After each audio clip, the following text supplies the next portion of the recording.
Êtes-vous pareil pour recorder et tout? Oui. Tout est pareil? Oui. C'est toi qui peux regarder ça? Yeah. All right.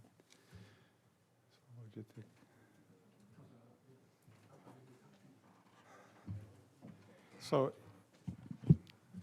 il est 7 heures, on va appeler la réunion à l'ordre. Avant d'adopter l'ordre du jour, avons deux items que j'aimerais ajouter à l'agenda. Je sais que ce n'est pas la pratique du Conseil d'ajouter dans la réunion régulière du Conseil, mais ça, c'est deux items qui ne pourront pas attendre au mois prochain. Puis le premier, c'est 11.2, l'aide à 12. 11.12, oui. 11.12, l'aide d'appui, Société Édifice Saint-Marie de la Pointe. Puis l'autre item, c'est 12.3, on a dit non, mais 3. 12.3, l'Internet rural. Ça, si vous êtes tous d'accord avec ça, pour ces ajouts-là, ça prendra une motion pour adopter l'ordre du jour. Proposé par Danny, appuyé par Yvon, tous en faveur, indiquant disant oui. Contre? Motion adoptée. Y a-t-il des items sur l'agenda qui pourraient vous mettre dans un conflit d'intérêt? Non. Ensuite, alors, la 3 présentations, 3.1, le CDNA, Nouvelle-Écosse au travail, Francine et André, si vous voulez vous avancer.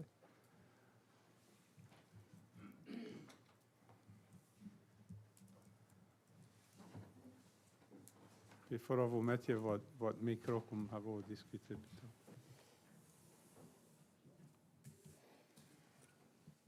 Bonsoir. Bon, je vais commencer ce soir. Mon nom est Francine Timoth et puis je suis la gestionnaire des opérations pour le CDNA Nouvelle-Écosse au travail, qui est un centre de services d'emploi. On est subventionné par le ministère du Travail et Éducation postsecondaire. Puis on est un ensemble de services intégrés sous une marque commune. Donc, Nouvelle-Écosse au travail, c'est une nouvelle marque qui a été établie une couple d'années passées. On était sous une différente marque. On est maintenant connu comme Nouvelle-Écosse au travail, Nova Scotia Works. Donc, que vous soyez à Yarmouth ou à Sydney, dans la province, il y a des centres de services d'emploi de Nouvelle-Écosse au travail partout dans la province. On a tous le même menu de services. Mais ce soir, c'est juste pour vous parler un peu de nos services pour que vous soyez au courant de ce qu'il y a dans la communauté et que les résidents de la municipalité de Clare sachent quels services qu'il y a pour eux dans la communauté. Nous avons deux objectifs. Et puis, notre premier objectif, c'est d'aider les chercheurs d'emploi à obtenir et à maintenir un emploi. Donc, ceux qui se cherchent du travail. Et aussi, on aide les employeurs avec le recrutement et rétention d'employés. Pour les chercheurs d'emploi, le travail qu'on fait avec eux, c'est plutôt la recherche d'emploi qui peut incorporer des stratégies de réseautage, comment faire du réseautage ou du networking avec les gens pour aider avec la recherche d'emploi. On fournit de l'information quant au marché du travail. On peut les aider avec la rédaction de CV et lettres de présentation. Puis on peut les aider avec la préparation à l'entrevue. De plus, on peut travailler avec les clients quant à la planification de carrière. On a des clients qui viennent, qui n'ont aucune idée dans quel domaine ils veulent se lancer. Donc, on peut faire l'exploration d'options de carrière. Et on peut aussi effectuer des évaluations, des assessments avec des outils standardisés pour établir leurs objectifs de carrière. On a également une career counselor, une conseillère en orientation qu'on embauche à contrat lorsqu'on a besoin. On a besoin de travailler des clients qui ont besoin plus d'exploration, plus profond.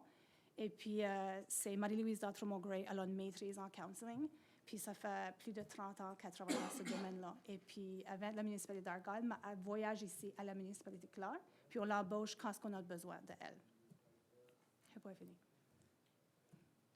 Puis la dernière partie, c'est on travaille également avec les clients s'ils ont besoin de développer leurs compétences. S'ils viennent, puis ils ont besoin de développer leurs compétences, puis ils ont de la difficulté à chercher du travail, on peut explorer les options de formation qu'il y a pour eux et également explorer des options de financement possibles si les clients rencontrent certains critères d'éligibilité. On travaille également avec les employeurs. Puis ce qu'on fait avec les employeurs, c'est le recrutement et la rétention des employés. Ça peut incorporer du jumelage ou des connexions avec des travailleurs qualifiés ou nos chercheurs d'emploi. On les aide avec le recrutement, la rétention et le développement de la main-d'œuvre. On peut leur donner accès à des ressources de formation. On peut leur fournir des outils en ressources humaines. Puis ça peut inclure comment développer une description de poste et une offre d'emploi, parce que c'est deux totalement différents outils. C'est deux choses complètement différentes. On peut également lui donner de l'information sur le marché du travail et des programmes financiers gouvernementaux qui existent.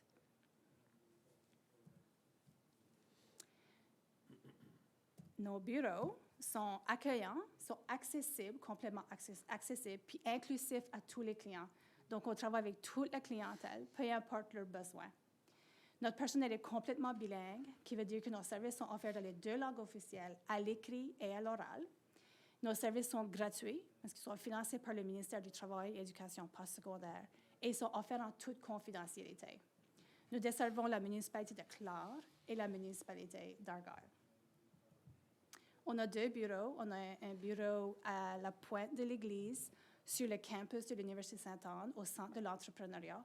Et notre autre bureau est à Tuscott, pour la municipalité d'Argyle, sur également le campus de l'Université Sainte-Anne, à Tuscott. Dans Clare, comme professionnel de carrière, notre career practitioner, c'est Tanya Como, qui est avec moi ce soir. Et également, moi, j'en fais une partie, à peu près 20% de mon temps, c'est avec des clients. 80%, c'est les tâches administratives. On a également à Tuscott, notre professionnel de carrière, c'est Don Doucette. Et notre spécialiste en mobilisation des employeurs, qui est celle qui travaille avec les employeurs, c'est Yvette Armstrong, puis elle est responsable pour les deux régions. Puis ça, c'est les services à l'emploi du CDN. Alors, premièrement, merci, Monsieur le Préfet et les conseillers pour nous accorder le temps de vous partager un petit peu les services qui sont disponibles ici dans la communauté aux membres de la municipalité de Clare. Et il faut dire quand même qu'il y a aussi des services qui sont disponibles non seulement dans Clare, mais comme Francine a mentionné, dans la municipalité d'Argyle, aussi dans la municipalité de Richmond et Inverness. Et moi, c'est André Leblanc. Et j'ai la bonne chance de gérer l'équipe des services de développement, en affaires et en entrepreneuriat du Conseil de développement économique de la Nouvelle-Écosse. C'est tout un tas de mots, ça, mais c'est mieux connecté comme le CDN. Et le CDN inclut aussi des services qui sont offerts aux immigrants entrepreneurs et l'immigration économique hors dans nos bureaux d'Halifax. Alors, il ne faut pas oublier ces autres services-là qui ne sont peut-être pas locaux, mais qui sont disponibles aussi. Et il y a aussi le service de développement économique communautaire qui est disponible dans la communauté. Mais parlons un petit peu des services en affaires et en entrepreneuriat du Conseil de développement économique de la Nouvelle-Écosse. Nos services de consultation en affaires sont orientés pour aider aux entrepreneurs et aux propriétaires d'entreprises à faire avancer des projets d'entreprise. Travaillons de très proche avec nos clients pour compléter la documentation nécessaire pour leur aider soit à faire des demandes de financement à des caisses populaires, des banques, des agences gouvernementaux ou des programmes de financement de différentes places. Et en plus, offrons le support nécessaire à n'importe qui qui a des questions à propos de c'est quoi se lancer en affaires jusqu'au point de commencer, au point de finalement rouvrir les portes. Et la plupart de ces services-là, dépendant du cas, sont gratuits. De nouveau, c'était un thème que vous avez déjà attendu. Et vous allez voir qu'entre les services à l'emploi, Nouvelle-Écosse au travail et les services en affaires et en entrepreneuriat, il y a beaucoup d'opportunités de collaboration qui créent du succès souvent.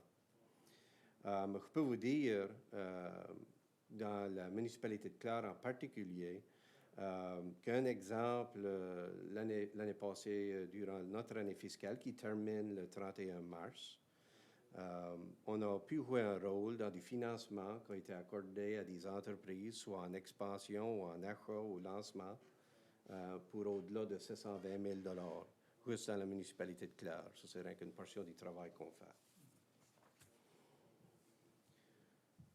Nous sommes aussi très chanceux d'avoir une entente de collaboration avec l'Université Sainte-Anne et ceci nous laisse collaborer sur des projets qui ont besoin du support en recherche ou du support scientifique. Et que ce soit le développement de produits nouveaux, par exemple, ou l'engineering requis pour l'innovation, ou même l'aquaculture et ses besoins au niveau de qualité et de processus, notre rôle comme centre universitaire d'aide aux entreprises nous donne accès à vraiment des membres de toutes les autres universités de l'Atlantique dans tous les domaines de recherche qui sont requis pour faire avancer des projets d'innovation. Le réseau Springboard et le Conseil national de recherche Canada, peut-être mieux connu comme NRCI-RAP, là, vous avez peut-être entendu ce terme-là avant, sont des exemples, des bons exemples des partenaires qu'on a accès à. Connaître les personnes clés, c'est souvent difficile et puis espérons de pouvoir aider avec ça pour nos entreprises ici dans la communauté. Nous sommes souvent en train de collaborer aussi avec le laboratoire d'innovation en sciences et en industrie. Et ça, c'est le laboratoire de l'Université Sainte-Anne qui est jumelé avec Nova West Lab de Como Seafoods à son niveau. Et plusieurs projets de recherche sont le résultat de ces collaborations-là. Il ne faut pas oublier qu'on a une connexion de très proche aussi avec le Centre de recherche marin de l'Université Sainte-Anne, qui est quand même situé à Petit-de-Gras, mais ça ne veut pas dire qu'il n'offre pas des services ici dans la communauté pour nos clients aussi. Alors, il y a une bonne connexion là aussi. Et travaillons de très proche avec le département des sciences administratives de l'Université Sainte-Anne en plus. Et puis, un programme particulier qu'on est en train de travailler dessus, c'est un programme de recherche sur les besoins des entreprises en innovation. Il y a peut-être des entreprises qui ont reçu un sondage, et puis ce sondage-là pourrait être instrumental dans le développement du mapping des services qui sont disponibles, mais aussi la création de services nouvelles. Grâce aussi à une autre entente de collaboration avec le Conseil scolaire acadien provincial sur l'entrepreneuriat jeunesse, nous avons aussi développé des sessions d'apprentissage d'une heure qui sont délivrées dans la salle de classe, à l'école, dans le coin sud-ouest. Et dans le coin sud-ouest, il y a eu passé 10 sessions individuelles cette année passée qui ont été délivrées par des membres de la communauté. Ça, c'est des entrepreneurs et des professionnels qui veulent y participer. Un autre de nos services d'entrepreneuriat jeunesse qui reçoit énormément de demandes maintenant, c'est les camps d'entrepreneurship, où les jeunes du grade 4 à 6 créent leurs propres entreprises et produits pour ensuite participer dans une vente de leurs produits au public. Il y a eu 4 différents camps cette année dans Clare. Et si vous n'avez pas eu la chance de voir un camp, je vous encourage d'aller voir la vente de la dernière journée du camp. C'est de quoi avoir pour les étudiants qui sont de la 4 à la 6e année. Puis vous avez peut-être entendu de notre concours de type Dragon, comme Dragon's Den, chez les élèves du grade 9 du Conseil scolaire acadien provincial. Ça se passe une fois par an dans les écoles, l'école secondaire de Clare, l'école de Paramba, l'école à Chétican, à Petit-de-Gras et aussi à Pomquette. C'est en expansion, ça aussi. Et cette année, pour la première fois, ça a été la grande finale qui était à Chétican a été diffusée par live streaming sur le site du CSAP. Vous l'avez peut-être vu. C'est de quoi voir. Je me souviens quand j'étais au grade 9, je ne sais pas si j'aurais eu, comme on dit, les guts de me mettre devant une foule de monde et puis faire une présentation de même. C'est de quoi voir. Et durant les années, certains modules et guides ont été développés pour la formation de différents domaines et ils sont tous disponibles comme formation de groupe sur demande, si nécessaire. Et comme Francine a mentionné, le networking, le réseautage, la vie entrepreneuriale devra devenir main en main avec du networking. Alors, offrons une variété d'activités pour rassembler le monde d'affaires, que ce soit en forme de lunch and learn ou des présentations plus formelles sur des topics pertinents à l'avancement de notre économie. Si vous avez des suggestions sur des topics importants pour faire avancer notre économie, laissez-nous savoir. Serions plus qu'intéressés à essayer de développer des sessions sur des topics que vous attendez de la population. Et de nouveau, que ce soit la Chambre de commerce de Clare, la CBDC Digby-Clare, la Caisse populaire, l'Université Sainte-Anne ou le Conseil scolaire acadien provincial, vous allez souvent nous voir en train de collaborer pour créer des activités. Puis ça, je suis convaincu que ça crée plus de succès qu'à essayer de travailler tout seul. Alors, si vous connaissez quelqu'un qui peut prendre avantage de nos services, s'il vous plaît, envoyez-les nous voir au Centre de l'entrepreneuriat Louis Deveau, ici à la pointe de l'église, au campus de l'Université Sainte-Anne, ou donnez-leur nos numéros de contact. Moi-même, de nouveau André Leblanc, au 769-3902. Dale Deveau, qui s'occupe du réseautage et des activités d'entrepreneurship avec les jeunes, au 769-3901. Ou Alain Béliveau, qui est notre conseiller en affaires pour les plans d'affaires, projection financière, pour le financement, etc., au 769-3903. Alors, merci pour votre temps et si vous avez des questions pour Francine et moi, serions plus que contents de les prendre. As-tu des questions? Conseil de vous. Merci, Monsieur le Préfet. J'ai vu sur l'écran, vous travaillez avec Divert Nova Scotia. Pourriez-vous tout répéter plus c'est quoi vous faites avec Divert Nova Scotia? Certainement. Souvent, beaucoup de nos clients, ou que ce soit dans une région comme la nôtre, qui s'occupent de la transformation du matériel là, naturel, là, c'est qu'il y a des déchets. Et puis, ces déchets-là sont souvent destinés pour aller au dépotoir, à la dump, ou se faire disposer d'une façon de même. En travaillant avec Divert, on peut souvent trouver des options pour financer, resservir ce déchet-là, et puis créer un produit qui est commercial. So, un produit qu'on peut revendre. So, c'est des types de travail de même qu'on fait avec nos clients, avec des idées avec Divert. Par exemple, mon pays, conseiller, on est sur le board de Waste Checks. C'est pour ça que je demande la question, parce que nous avons quelqu'un, une personne qui est en train de prendre le corps des boules de humeur, puis il est en train de travailler ça sur ça fait des choses de même que vous travaillez dessus. Exactement. C'est bien vrai. Il y a des individus, des business qui sont en train de regarder à la transformation du corps, par exemple, de la pêche au homard, le plastique dur qui ne peut pas être recyclé. On travaille couramment avec un client dans ce domaine-là actuellement. Ouais. Merci. As-tu d'autres questions ou conseils communs? Êtes-vous approché par des entreprises parfois pour discuter ou pour parler des manques d'employés dans la municipalité, par exemple Riverside, comme aussi fait Ontario, des entreprises de même? Je crois que les deux de nous autres pourront fort probablement parler à ça.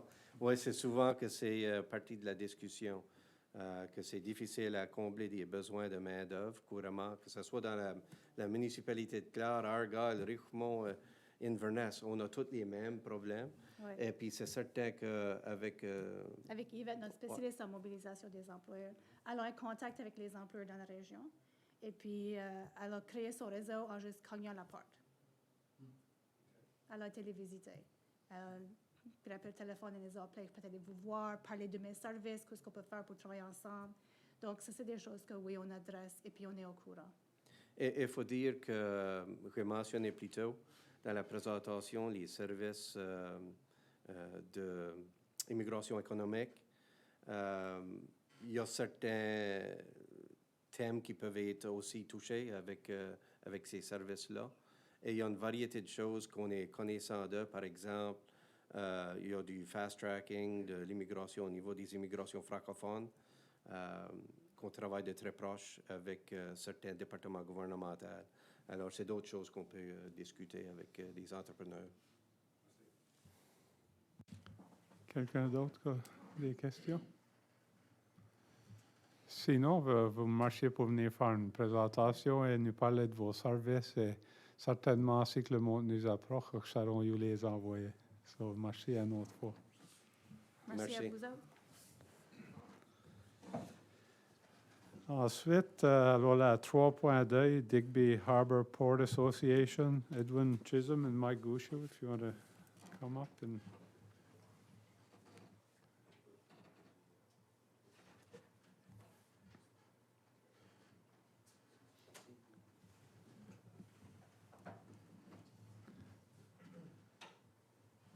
And you'll have to put your mic, yeah, exactly. Bonsoir tout le monde.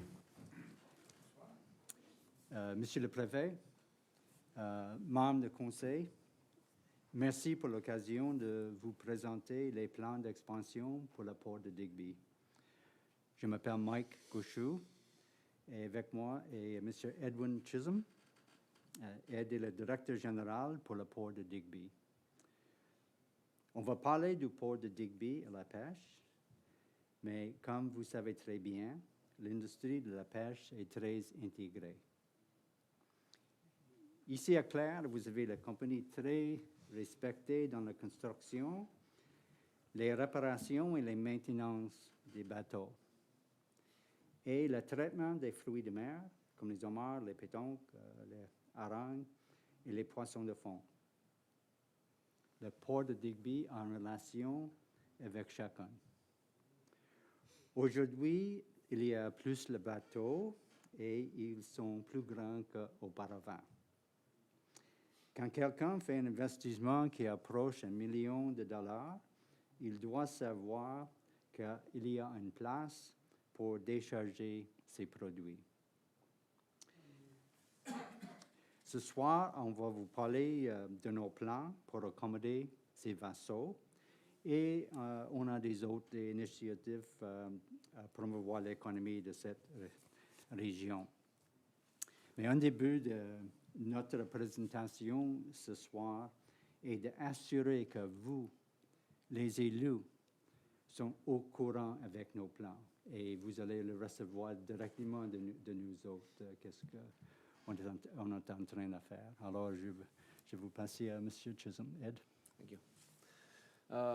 Warden, councillors, thank you very much for the opportunity to come speak to you tonight. I assume that microphone can pick me up from there. I guess to start our presentation, I just sort of give you an orientation to the Port of Digby. Maybe the busy time or the highlight of our particular year is when the scallop season starts to open the 1st of October. And District 35 in our area opens mid-October. So we start to see the boats mustering and the traps being placed on the wharf, baiting those traps, getting prepared for a season. So it's more of an optical, very evident peak period in our season. And finishing with a panoramic view of how busy it can be in Digby if you haven't been there recently. Certainly, Digby is the largest port on the Bay of Fundy.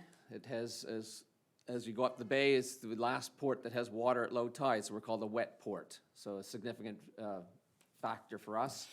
We serve communities from New Brunswick and Nova Scotia, up the New Brunswick coast as far as Alma, all through the Bay of Fundy, down around the South Shore even as far as Shelburne, and some boats from Cape Breton regularly, yearly, coming to fish, especially District 35. We have 7 Indigenous communities that fish out of our port, primarily in District 35, but a presence. Location. We are a good spot as far as being proximity to the fishing grounds, a protected port, and room to expand as well. So we'll talk more about location later.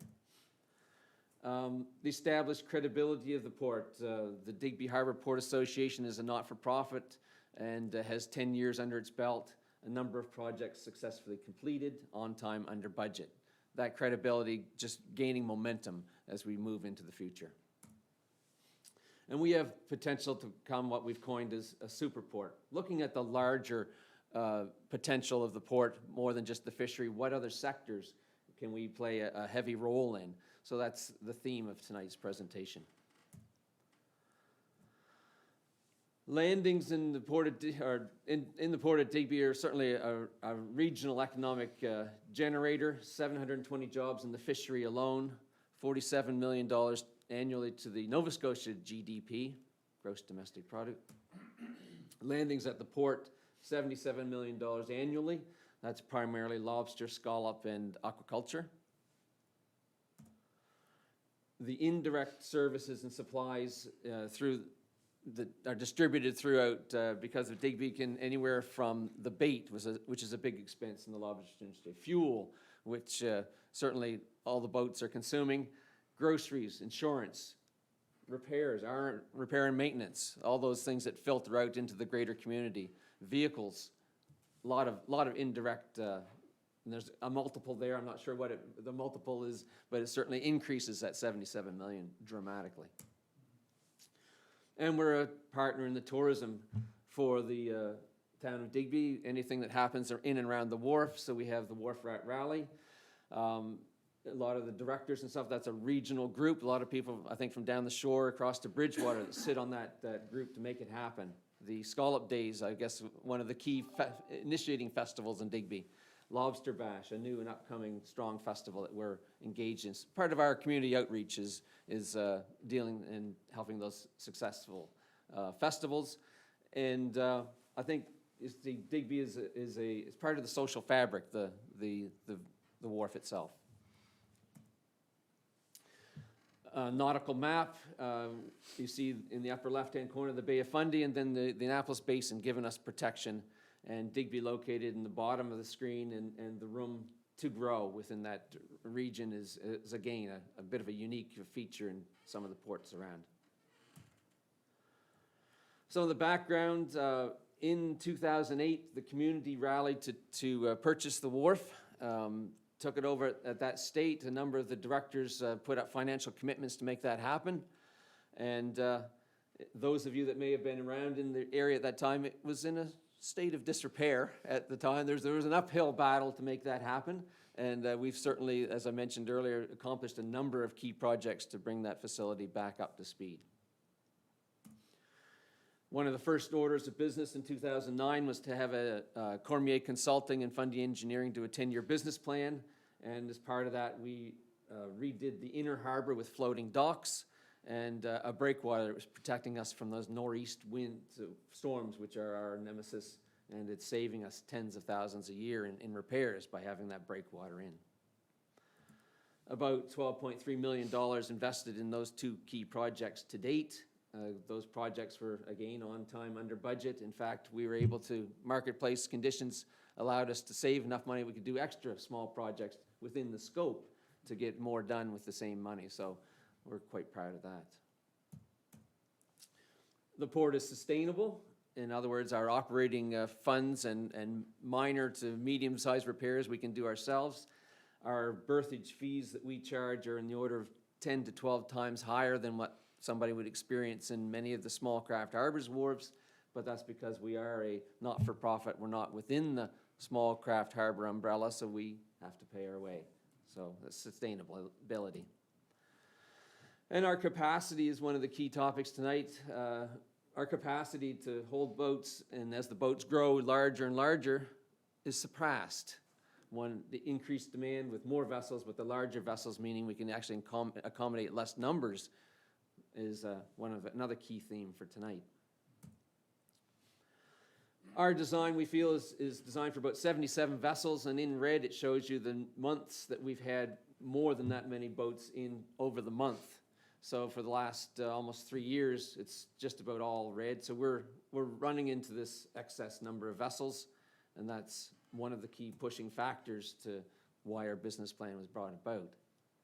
77 vessel design was based on two vessels either side of a floating dock.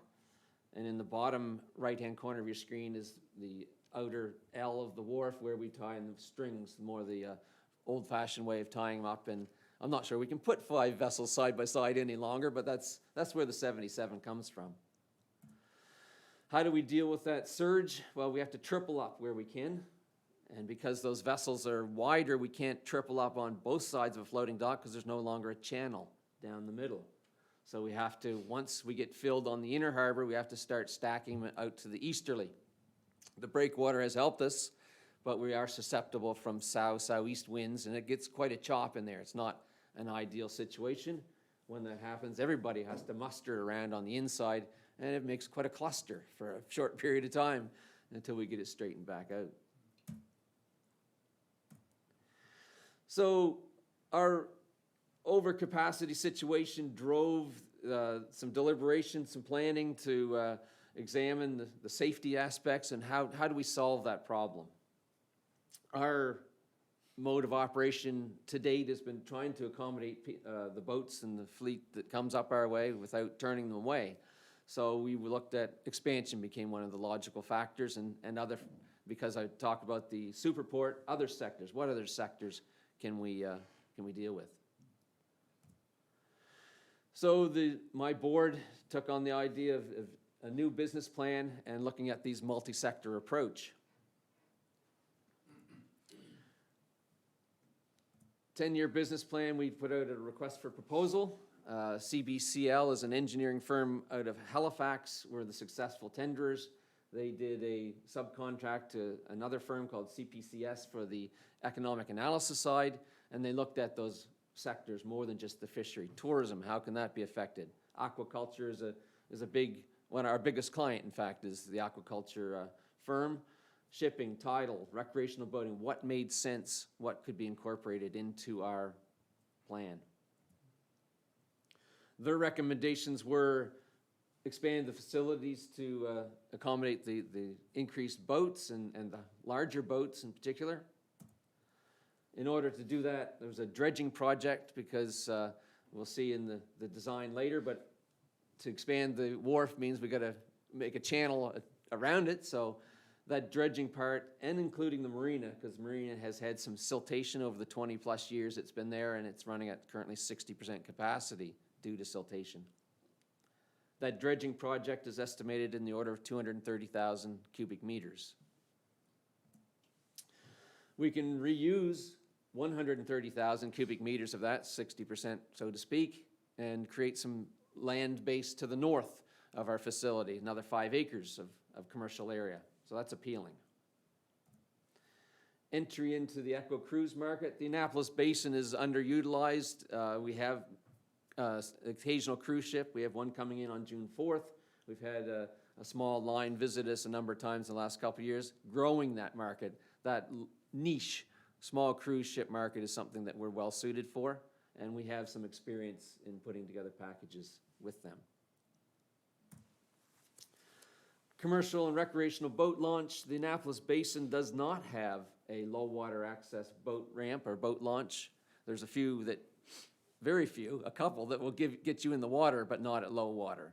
So some of the influential people like the emergency measures would love to have, DFO, RCMP would love to have low water access when they need it, that they can actually get into the basin. And the last item on the list was a multi-purpose building on that newly created 5 acres. We can move our office to the side of the complex. We have maybe some tourism panels, interpretive panels for the fishery and the geography of the area, and some meeting space incorporated into that. This is what the concept plan looks like. So I'll try to describe it from a distance, but what you see on the right-hand side of your screen, the dashed line in green outlines the outside edge of the dredge area, so allowing for the expansion. The expansion of the wharf is on the right-hand side of your page, where they're doubling the length of the what we call the end L, and 2 new strings of floating docks going in more or less a left to right orientation. Dredging, as you can see, that green line incorporates or encompasses as well the marina to bring them back up to speed, because they've had traffic back and forth from St. John. Some of the flotillas have come across, but not in recent years due to the siltation. So opening up, giving them capacity as well. You may notice on the right-hand side as well, just a space there for those micro cruise or echo cruise lines to berth and with some floating docks, so that right now, to accommodate them, we have problems with the gangways having to be moved like this over a 24-hour period. It does not put us at the top of the list as far as what they're looking for. On the left-hand side of your screen in the tan color is the 5 acres or so of infill area, trying to reuse some of that dredge material required for doing the larger project. This has the ability to, again, bring us into a multi-sectoral approach, opening up the Annapolis Basin to more recreational boating, access for the various emergency measures organizations. The plan lends itself to 4 phases. The first phase being the engineering design. The permitting alone, you can imagine what a mountain of paper is going to be required to make that happen, but the permitting is expected to be a year or so, and the engineering to get it started. The second step would be the dredging component and the infill. They have to happen at the same time because they're logically aligned. The third phase logically would be the expanding of the hard structure, the wharf itself, and the 2 new floating docks. And the fourth phase, finishing off that infill area, the topping of it, dewatering, boat launch goes along with that, and the multipurpose building that I spoke of earlier. Estimated Class D cost at this stage is $35 million and projected over 6 years, depending on funding being available. We see it primarily as a federal project. Again, we don't fit under the DFO umbrella, but our past funding that's been that avenue, and we're hoping that would be the result at this stage as well. So in summary, location, location, location. Again, for the number of reasons why we are a good choice, a good location for expansion. Our proximity, protected harbor, and the room to expand. The demand, the vessels, and the berthage required to accommodate the growing fishing fleet, and the boats are only getting larger as some of our more traditional scallop draggers are retired, as their life expectancy is gone. They're going to be replaced with those wide lobster-style boats as the new scallop boats even. Preparation. We have our business plan, engineering plan complete, so we're at a stage to move forward. And we're certainly looking at building the political support, seeking capital through the federal government, and making sure that everybody's on the same page. So certainly the theme of tonight is the information or education process, making sure that everyone's aware of what we're planning and generating support for that as well, because it's a case of seeing this plan as a larger regional benefit, certainly to the area. If I may say, when the stars align, I think there's opportunity to do great things for the region, and I'm hoping that this is certainly one of them. We have the opportunity to expand Digby into the super port category, to service the expanding fishing fleet, provide industrial space for repair, maintenance, or other type activities. We're currently looking at this COVE venture out of Dartmouth, as whether we're a satellite on research that could take place in the Fundy region. Opening up the eco cruise market that I mentioned earlier, and tourism in general into the Annapolis Basin, and the recreational boating possibilities for that area as well. Certainly this is one of those unique times when preparation meets opportunity. We're prepared, our plans are ready, and I think the opportunity is there. We're certainly asking for your help to recognize it as a project and speak favorably of it as well, and see it as a big picture item. If there's any questions, I certainly would like to entertain you.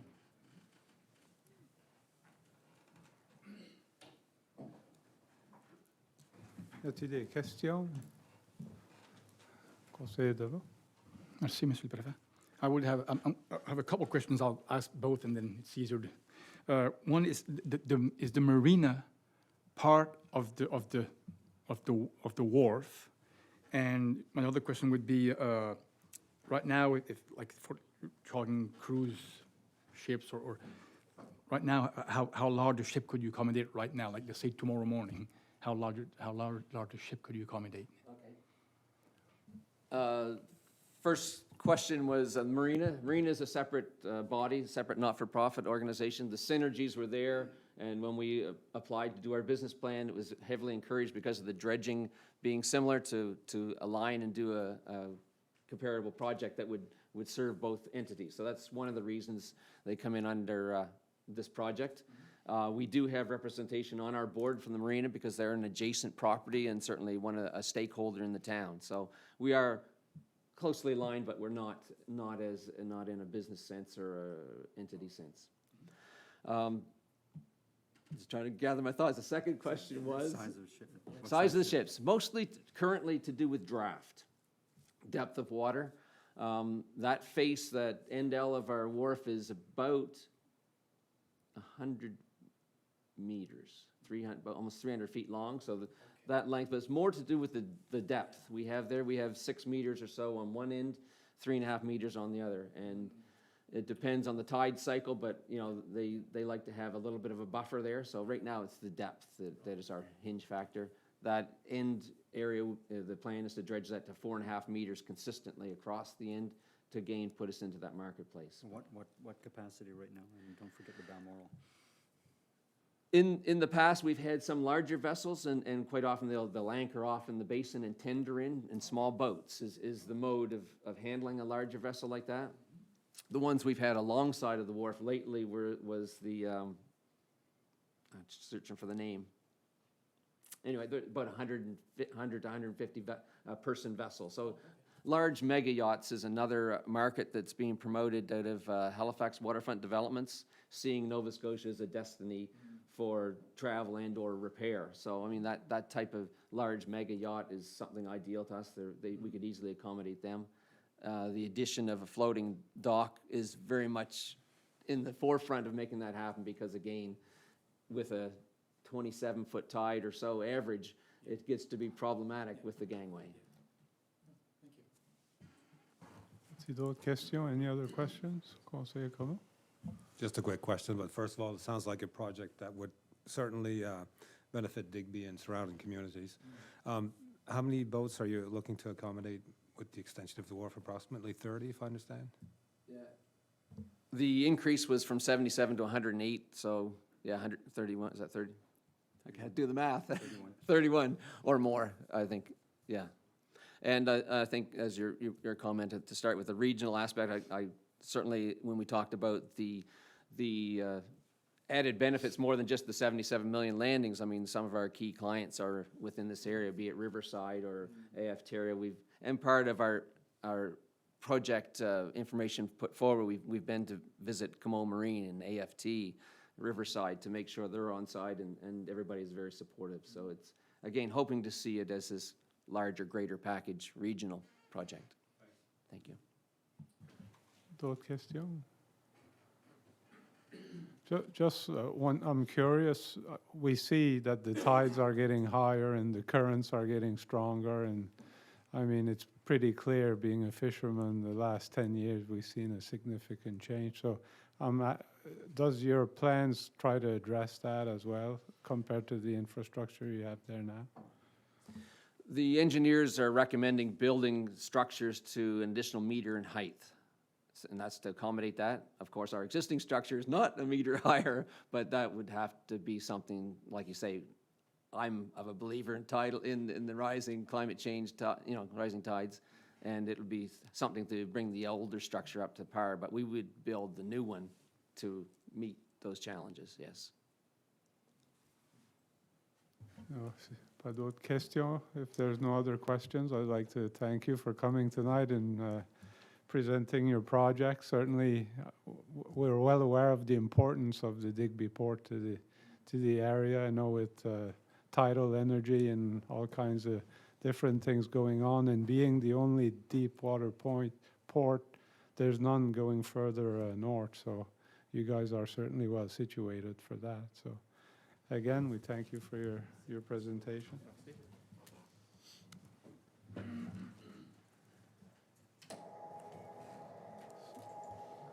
Ensuite, allons aller à l'adoption des procès-verbaux. 4.1, le 18 avril 2018. Réunion régulière du Conseil. N'as-tu des erreurs ou des omissions? Merci, Monsieur le Préfet. Juste pour dans la section 8.3, il y a eu une omission, une dernière phrase qui n'a pas été incluse dans les minutes. Et si vous me permettez, je vais faire l'ajout en anglais. Présentement, ça se lit, although Council does share in some of these concerns, it is not a specialist in this field. As such, neighboring municipalities and the UNSM will be contacted for their opinions and to further discuss this important issue. There should be another sentence immediately following which states, following these discussions, a letter will be issued to the Minister of Environment and Climate Change, Catherine McKenna, Prime Minister Justin Trudeau, Premier Stephen McNeil, outlining the municipality's concerns. Puis ça, c'est 8.3. Parce que si je me souviens bien, le Conseil avait décidé d'envoyer une lettre de concert. En disant ça, n'y a-t-il d'autres erreurs ou omissions? Sinon, une motion à l'ordre, proposée par conseiller Hill, appuyée par conseiller Leblanc, tout en faveur, disant oui. Count. Motion adoptée. 4.2, le 2 mai 2018, réunion du comité du Conseil. N'y a-t-il des erreurs ou des omissions?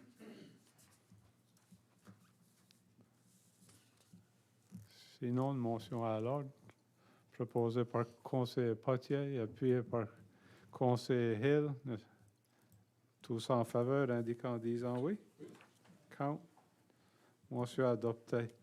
5 affaires découlantes des réunions précédentes. Nous n'avons rien là. 6, rapport du préfet.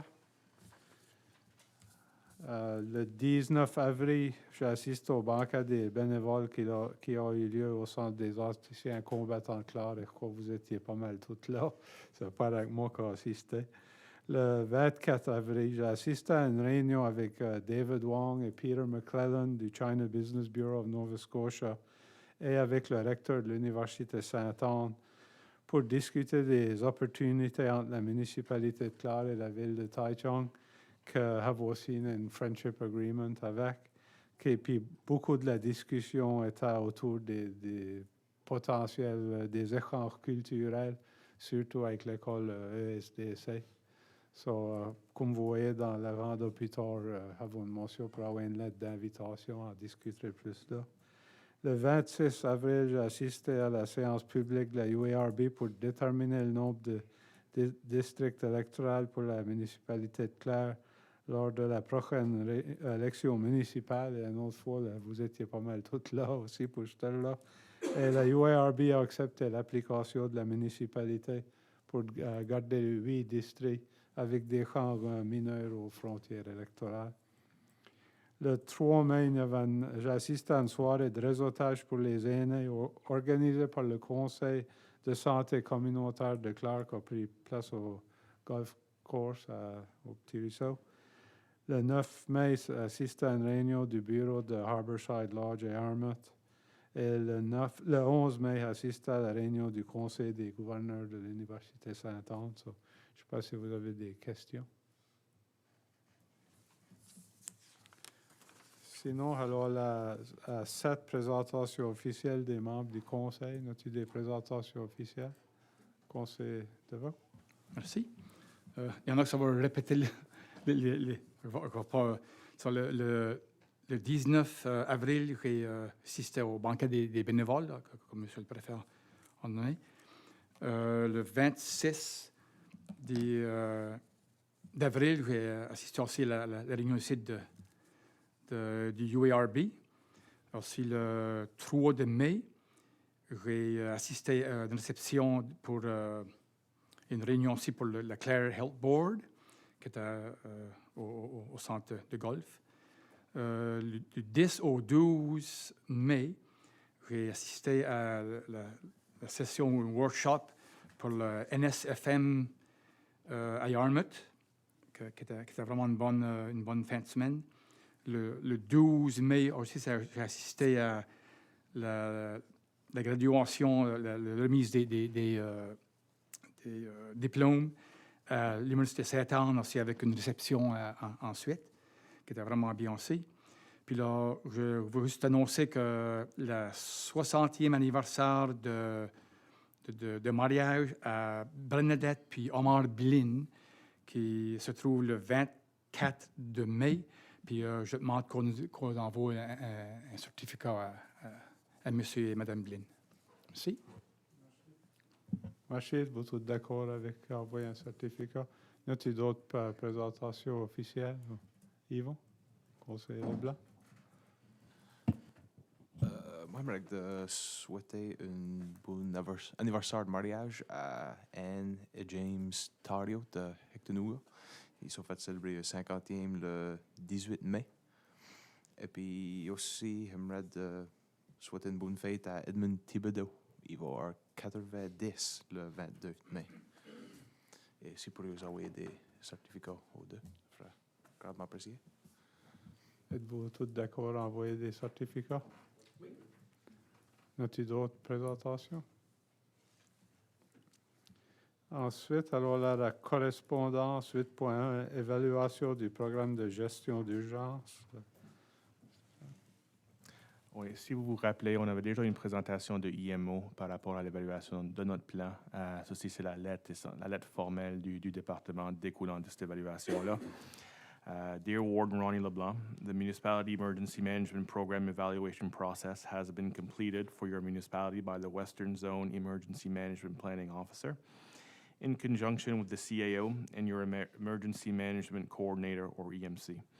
This process is viewed as an excellent opportunity for provincial municipal collaboration to work towards improvements to our overall emergency preparedness response capacity. The Clare Emergency Management Office is to be commended for progress made over the past 2 years in regard to the emergency management training the staff has undergone.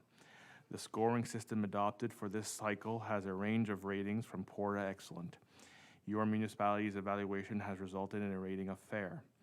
The Clare Emergency Management Coordinator, Mark Doucet, has worked very hard as a new EMC, not only learning the procedures, plans, and greater emergency management community, but engaging in the most up-to-date training.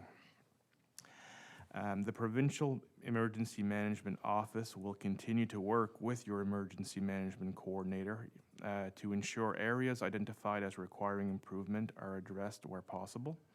I wish to thank you, your council, EMC, and community for participating in emergency management preparedness that will ensure all Nova Scotians are ready when it comes to dealing with all hazards events in your province. Sincerely, Andrew Mitten, Emergency Management Planning Officer. Si vous me permettez juste un petit ajout à la lettre, j'ai parlé avec Marc Doucet plus tôt cette semaine et il m'a informé que malheureusement et pour des raisons personnelles, il va devoir quitter le poste de IMO Coordinator à partir du 20 juin. Cela étant dit, on a l'intention d'afficher le poste bientôt. Et Marc ainsi que M. Mitten de la province ont dit qu'ils seront certainement prêts à nous aider avec la transition. J'aimerais simplement aussi dire que ça a été un plaisir de travailler avec M. Doucet et on regrette qu'il nous quitte. Merci. As-tu des questions, commentaires? On pourrait peut-être envoyer une lettre à Marc Doucet de la part du Conseil pour le marché pour son service, si vous êtes tous d'accord avec ça. Oui?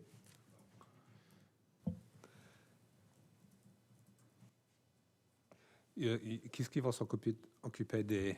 Comme il y a des endroits lorsqu'il faut adresser des certaines affaires pour améliorer le plan. Qu'est-ce qui va s'occuper de ça?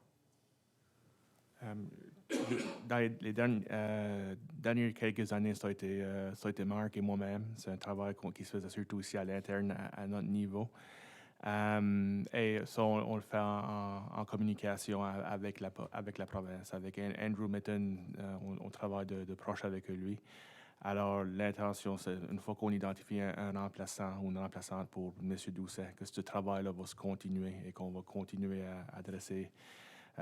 Comme Andrew l'a mis dans sa lettre, il y a eu beaucoup de travail fait depuis les dernières 2 années à à mettre notre plan en jour, mais il reste encore du travail à faire. Alors, nous autres, l'intention, c'est simplement de continuer à identifier les priorités et les adresser une par une. Y a-t-il d'autres questions? Sinon, alors la 8.2, demande de publicité, Marie-Claude Rioux, la fan. Merci. Monsieur Leblanc, cette année, la Fédération acadienne de la Nouvelle-Écosse célèbre ses 50 ans et soulignera cet anniversaire spécial dans le cadre de son Assemblée générale annuelle qui se tiendra les 19, 20 et 21 octobre 2018. Un événement de cette envergure se prépare plusieurs mois à l'avance et nous travaillons actuellement à la préparation du rapport annuel de la Fédération acadienne et d'un cahier souvenir en collaboration avec le Courrier de la Nouvelle-Écosse. Le rapport annuel sera disponible à partir du site web de la Fédération acadienne, tandis que le cahier souvenir sera offert à tous les délégués présents. Ces outils de promotion par excellence permettent à nos partenaires privilégiés d'appuyer la rédaction, la conception graphique et la distribution du rapport annuel et du cahier souvenir, tout en bénéficiant d'une importante publicité. Si cette offre vous intéresse, nous vous prions de remplir le formulaire que vous trouverez en pièce jointe et de nous acheminer vos annonces pour le rapport annuel et le cahier souvenir avant le vendredi 18 mai. En espérant une réponse positive à cette demande, nous vous prions d'accepter, M. Leblanc, l'expression de nos salutations, de nos sentiments les meilleurs, la directrice générale Marie-Claude Rioux.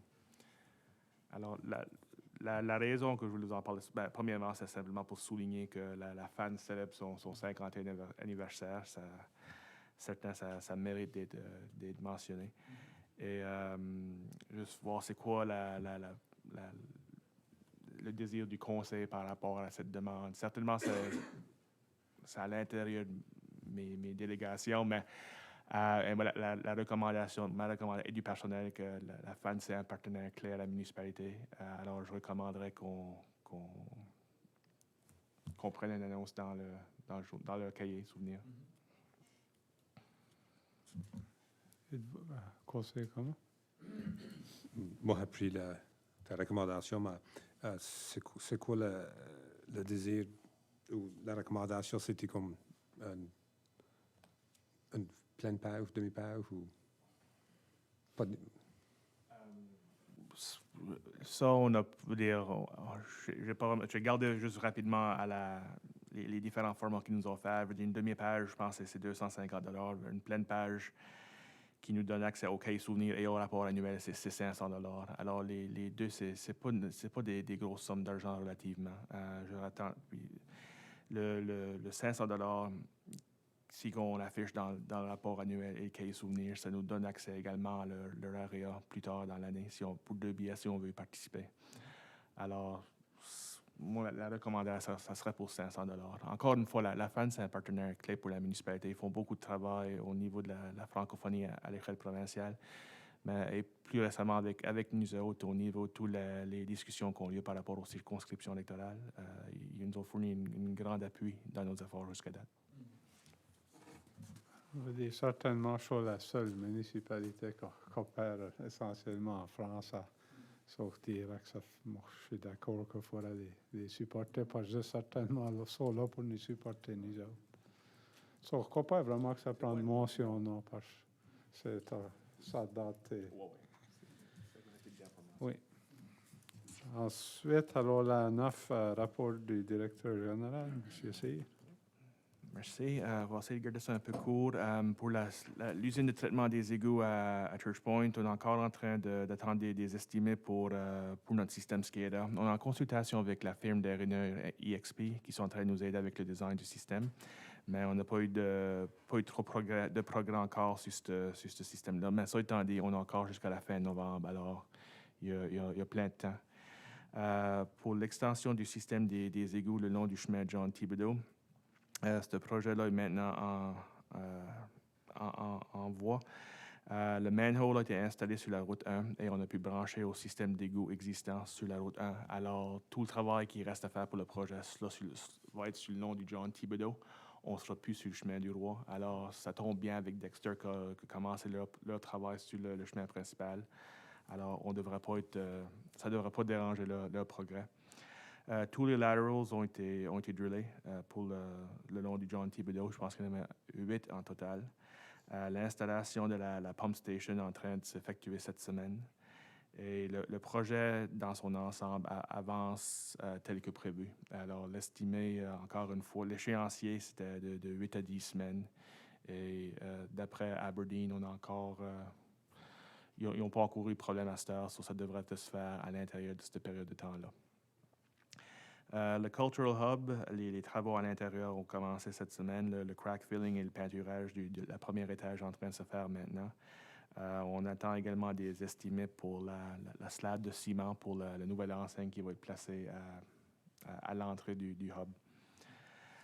Pour le 250e de Clare, la page Facebook, on continue d'afficher des messages tous les jours. Il va y avoir un pamphlet du Clare 250e qui va être envoyé cette semaine. Alors, les résidents devraient recevoir ça par la poste. Le vin commémoratif du Clare 250 est en production et le lancement est prévu pour le début juin. L'exposition en plein air de la grosse coque qu'on avait discuté comme partie du Clare 250e. On a reçu deux soumissions détaillées de des artistes pour la grosse coque. Notre comité interne, on va les reviser, les évaluer la semaine prochaine et on va vous les présenter à la réunion du comité en conseil le 6 juin comme partie de nos délibérations sur le budget capital. Et finalement, sur le Clare 250e, comme vous le savez, on a envoyé une demande de financement au Bureau des affaires acadiennes et de la francophonie pour un montant de 35 000 $. On attend toujours des nouvelles du département. Le fort au Cap-Sainte-Marie ou le parc du fort au Cap-Sainte-Marie, comme vous le savez, malheureusement, on a été obligé de remettre l'ouverture du parc en raison des difficultés avec l'installation du monument. Essentiellement, c'est une combinaison de deux choses. La terre était trop trempe et le monument était trop lourd. Alors malheureusement, les Heritage Monuments qui étaient sur les lieux pour poser le monument, et c'est que notre personnel et quelques personnes de la communauté qui ont des connaissances dans le domaine ont tout jugé bon que c'était pas recommandé d'aller de l'avant avec l'installation et de remettre l'installation et ultimement remettre l'ouverture plus tard cet été quand c'est plus sec. Alors on est en train de regarder maintenant vers la fin juin, début juillet. Et dans la mesure du possible, on va essayer de coordonner ça avec le bureau du membre du Parlement, Colin Fraser. Ça étant dit, il y a quelques ajouts, des détails à finaliser au parc. Et ce délai-ci va nous permettre le temps nécessaire pour faire ces ajouts-là. On est présentement en train de rechercher des estimés pour les travaux qui nous restent à faire. Et ça, c'est quelques-uns de ces travaux ici, c'est des suggestions qui nous ont été apportées par certains membres du Conseil récemment. Alors, on est en train de les explorer et ça aussi, ça vous sera présenté lors de la réunion du 6 juin. Et finalement, l'enseigne pour la route 101 est fabriquée, mais on n'a pas eu de nouvelles encore de TIR par rapport à l'installation. La caserne des pompiers à Saint-Bernard Fire Department, le travail avance très bien là. Les trosses, la couverture est complétée. Le plancher pour la nouvelle truck bay a été coulé. Le framing pour la rallonge à l'extérieur, en arrière de l'édifice est complété. Tout le craquelage et le peinturage et les murs à l'intérieur de l'édifice existant, c'est tout complété. Le système de ventilation a été installé et le système de sécurité est en train d'être installé présentement. Et pour l'échéancier du projet, c'était que Delmar aurait terminé le 31 juillet. Et on me dit qu'on est encore en mesure de respecter cette date-là. Alors, les travaux avancent très bien. Pour ce qui est de la Pointe-à-Major, le chemin de la Pointe-à-Major, je me suis rencontré avec un représentant du groupe ainsi qu'un résident de la Pointe qui était intéressé au projet. J'ai reçu un courriel ce soir par rapport à des questions par rapport au groupe, des questions qui nous posaient par rapport au processus à suivre, surtout le processus de consultation. Alors, je n'ai pas eu chance de répondre, mais je vais faire ça sous peu. Et de là, ça sera simplement une question d'attendre c'est quoi le résultat de la vote qui a eu lieu. Pour ce qui est du Grand Fondo, en date du 15 mai 2018, on avait 267 participants de registrés. Parmi ceux-ci, il y en avait 60 qui étaient des participants hors province. Pour le mini-fondo, qui est nouveau cette année pour les enfants âgés de 5 à 12 ans, on a 26 participants de registrés jusqu'à date. Et le but, un but ambitieux, mais le but c'était d'avoir 100 participants pour ce mini-fondo-là. Encore une fois, le focus, c'est pour à long terme pour le comité, c'est essayer de faire le Grand Fondo vraiment un événement pour toute une fin de semaine entière. On a distribué des maps et des posters à Saltscape le 20 et le 22 avril. Et on vient tout juste de lancer la campagne de marketing électronique en partenariat avec Tourism Nova Scotia. Et ça a été fait juste récemment dans le but d'attirer des participants de l'extérieur de la province. Pour le Metegan Sewer System Extension, pas grand-chose de nouveau là. On entend toujours des nouvelles par rapport à notre demande pour l'outfall pipe. On a été contacté par diverses agences gouvernementales fédérales et provinciales cette semaine avec des questions. Alors, pour moi, ça me dit qu'ils sont au moins en train de considérer la demande. On n'a pas eu de nouvelles encore, mais on a rempli plusieurs formulaires. Alors, j'espère qu'on aura des nouvelles positives. Quelque chose de nouveau, Rendez-vous Canada, un FAM Tour, un Familiarization Tour.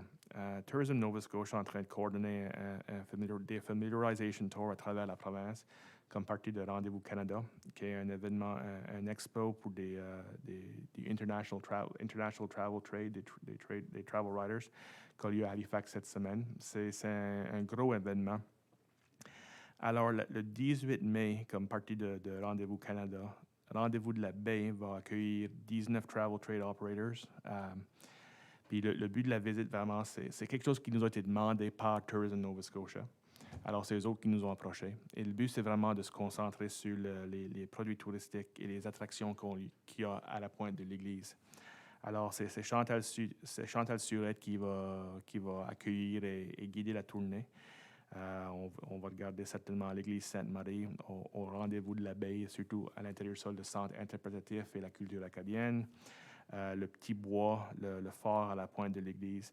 Mais également, on va faire certain de mentionner et d'offrir un sommaire des autres attractions, des autres produits touristiques à l'intérieur de la municipalité.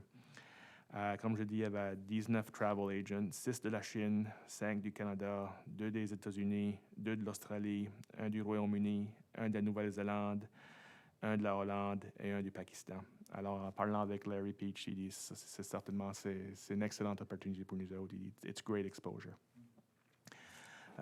Pour ce qui est au niveau des finances, en date du 30 avril 2018, la municipalité avait des revenus de 7 261 016 $, versus des dépenses de 650 405 $, pour un revenu net de 6 603 611 $.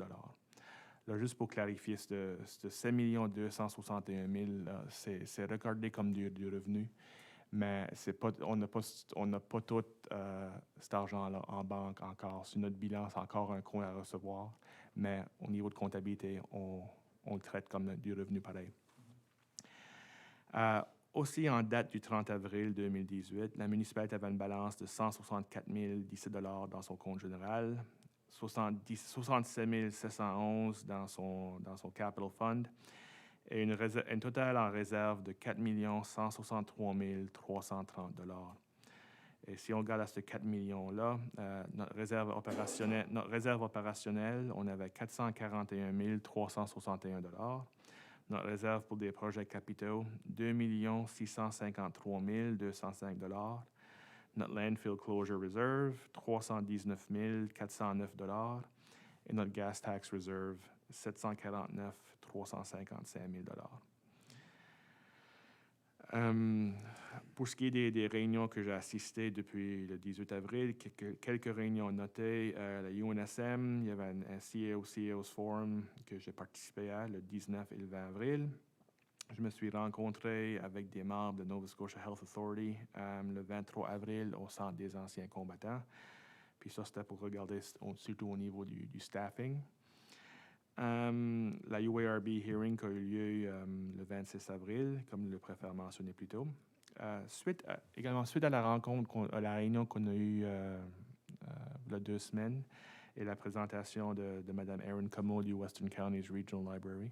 On s'est rencontrés, Mme Como et moi-même, ainsi que Gary Sullivan, à la bibliothèque à Metighan, pour simplement visiter surtout la salle communautaire et garder aux infrastructures là et voir s'il y a quelque chose qui a besoin d'être amélioré ou travaillé.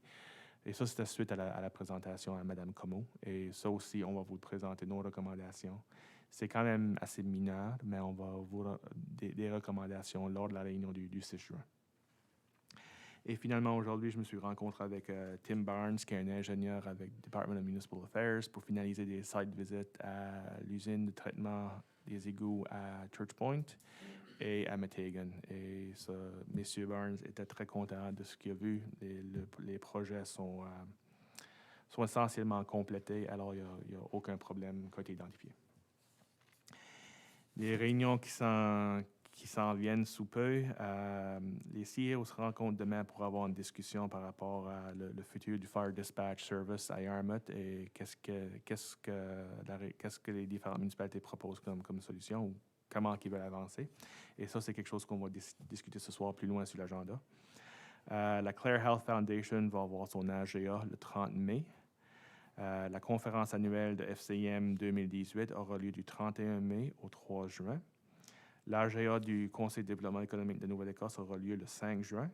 Et finalement, AMA Nova Scotia, qui est Association of Municipal Administrators, aura la conférence de printemps du 13 juin au 15 juin.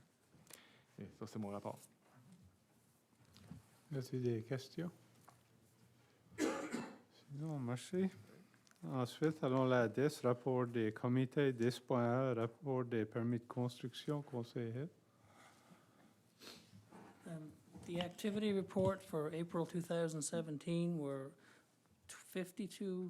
24 permits issued for $560,000 worth of construction. And for April of 2018, it was 14 permits for $375,000. And the year to date, as of April last year, we were $1.381 million. And of April this year, it's 2.561. So still ahead of last year. Looks like another good year coming. Yeah, very good. As-tu des questions? Ensuite, allons à la 10.2, comité de l'autoroute 101, conseil Hill. I just want to give a brief update. We only meet 2 or 3 times a year, so phase 1 is what they're on now, and that's the highway from Digby going to be the 101 going to the Digby Neck Crossroad. That's only phase 1, and all the money is lined up for phase 1. They don't have any money lined up for phase 2. And the way they're talking now, they plan on having pave on the ground in early fall. They said they're going to put 2 levels of pave this year and 1 level of pave next year. After it settles, I guess is a reason for it. And something that a lot of people don't like, the Digby exit is going to be a roundabout. I know there's a lot of discussion on it, but the guy from TIR claims they're a lot safer. You know, if you get T-boned, you're not going to get hurt and all that, but there's still a lot of people that don't like them, but that's what they're going with. I just want to give a small update. Thank you. As-tu des questions? Conseil de. Merci. Is the four-wheeler or whatever bridge that they put over is that part of the That's part of the of the plan, phase 1. plan of phase 1? Yeah. Okay. So it is part of phase 1. They want full access for four-wheelers is what they want. Okay. Okay. OK, merci. Alors, à 11 nouvelles affaires, service d'appel pour les incendies. Si c'est correct avec vous autres, je vais en parler en anglais, étant donné que mes notes sont toutes en anglais, l'information que j'ai ramassée jusqu'à date. As you know, the issue of fire dispatch has been playing out quite a bit in the media lately, and we've been approached, Clare has, by virtue of the fact that 4 of our 8 fire departments does get fire dispatch services provided to them from the town of Yarmouth. So as it stands now, the way we're set up in Clare, Southville, Havelock, St. Bernard, and Littlebrook receive fire dispatch services from Digby. Richfield, Hectanuga, Salmon River, and Meteghan receive fire dispatch services from Yarmouth. So that's why we've been included as part of the discussion and invited to participate in the town of Yarmouth's upcoming RFP process. So right now, we've looked around just internally just to see what's available in terms of dispatch services. First, whereas Digby was already providing dispatch services to us, we contacted Digby to see what their capacity was to take on more fire departments, specifically 4 more, and just to see if there was a willingness. Because my understanding in speaking to some of the fire departments who are serviced by Digby now is that they're very pleased with the service they're provided. So in speaking to Bruce Snell, who heads up their dispatch services in Digby, he's certainly they certainly have the capacity and they're prepared to take on the 4 additional units from Clare if that is the way we wish to proceed. That being said, right now the issue of pricing, the pricing that he can't offer the same price that Yarmouth offers, but I think what's being shown in the media lately is that what's being paid in Yarmouth now is not sustainable, and that's the whole reason for this exercise. That being said, there was a lot of miscommunication that we've discovered with regards to what the expectation of pricing would be from Digby. There were some concerns expressed to us that it would be 3 or 4 times the price of what Yarmouth was currently charging them. In speaking to Digby, he's shown us the price breakdown. It's done basically, it's based on call volumes, annual call volumes, and 0 to 20 calls per year is a certain amount, 20 to 40 is another, and so on and so on, or 20 to 50, I forget, but it's basically a tiered approach. So just using the call volumes that we from 2016, which is the most recent I had at the moment, I was able to establish what an estimated price would be. And yes, it is higher than Yarmouth, but only slightly higher, and certainly not 3 or 4 times what they're currently paying in Yarmouth. So that being said, I've reached out to Nick Power at the CFFA just to consult with them on the idea of if recommending the 4 other departments move their dispatch services or acquire their dispatch services from Digby. So essentially we would have a Digby County, or all 8 municipal units using the same dispatch services provider. Nick liked the idea. Certainly, again, he echoed previous comments with regards to the level of service we were currently receiving from Digby. He's since had conversations with other departments. We've learned that Meteghan is certainly would be receptive to moving that as well. And I believe Salmon River is also prepared to do so if that is the way it plays out. I know that the CAOs are meeting tomorrow to discuss this issue, and the CFFA is having a meeting at the end of this month, I believe. And the issue of fire dispatch is on the agenda. But I think the recommendation will be, or my recommendation to council would be that we strongly recommend a Digby. A unified, if you will, Digby solution for the municipality of Clare. And just to put it in context, I've verified with 2 other dispatch services providers, Valley Communications and Bridgewater Lunenburg, and they have similar approaches. Valley Communication is a bit different in that they have the one formula which is based on the number. It's a weighted average over 3 years of the number of calls each department receives. Or they do one which is population-based, so it's driven basically by populations from the latest census information, and then a flat rate is charged to the municipality as opposed to each individual fire department. So in speaking with Nick, and I think we're on the same page, and I think other fire departments are as well, and certainly the 4 that are with Digby, to my knowledge, are still very pleased with Digby, would be to recommend that the remaining 4 switch over their dispatch to Digby. And again, keeping in mind that the dispatch services are paid as part of their operational funding, which we provide them. And secondly, in speaking to Nick, and we talked about the possibility of exploring the idea, because if everyone is with Digby, rather than having dispatch services send monthly bills to 8 separate fire departments, we could potentially, if it's feasible, to have them rather send that bill directly to the municipal unit. We would pay that as part of our shared services.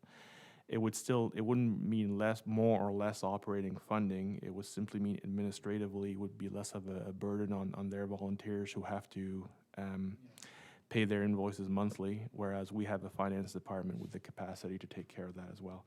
So that's something I mentioned to Nick as that we may want to explore together. Certainly no commitments made yet, but he seemed very interested in that idea. And again, just keeping in mind, we have shared services in terms of radio licenses, as well as the compressor, I believe, which is currently housed at the Littlebrook Fire Station. So the idea of shared services with the municipality is not something new. And again, if we have one dispatch service provider for the entire municipality, it would potentially open the door for adding that as well to the list of shared services, which I think administratively would remove a bit of a burden, albeit a small one, on the volunteers of each of those departments. So that's essentially where things are at now. It's still a work in progress. The reason I mentioned it tonight, and the reason the CAOs are meeting tomorrow, is that Yarmouth was hoping to issue their RFP on Friday, and wanted to know which municipalities were interested in participating as part of the RFP process and which weren't. So we've asked, the municipality of Yarmouth has asked if that Friday deadline can be extended. And obviously I would certainly support that, because it would give us time to continue to follow up with the 4 fire departments which are affected. But as it stands now, my recommendation would be to pursue dispatch services through Digby. The question then? Yeah, it makes sense to me. I mean, Yvonne was talking about it the other day, and I think that's the way it should go anyway. And having us to pay the bill, I think the firefighters would love that, actually. One less hassle for them to do. So you haven't spoken to Richfield? That's the only one you haven't spoken with? I haven't spoken to Richfield directly. I've spoken with Hectanuga prior to a meeting that took place last week. There was a meeting announced for this regarding dispatch services. It was marketed as or promoted as a meeting for the fire departments and for fire chiefs and association members. So I spoke to Mr. Muse from Hectanuga prior to that meeting. And again, the concern at the time was on the issue of pricing, and that they were under the impression that their costs would go up significantly should they move from Yarmouth to Digby. At the time, I didn't have the information to provide Mr. Muse on the pricing I received from Digby, but we know that right now what they're paying in Yarmouth is certainly going to go up as a result of this exercise. The model or the pricing structure they have now is certainly not sustainable, and the price will go up, and almost certainly will go up. So I do have more information which I can provide, and Nick of the CFFA does have it's his intention to have this on the agenda for the upcoming meeting in the next couple of weeks. D'autres questions? Conseil de vous? Yeah, I do agree to be all in one through one dispatch on the fire scene is way better than having 2 separate dispatchers, because you have one department with one dispatch and the other one with the other one. It's not working. It doesn't work well. It works, but it's not the best. One of the reasons why we do have some departments like the ones towards Yarmouth with Yarmouth Dispatch and the ones the other end with Digby.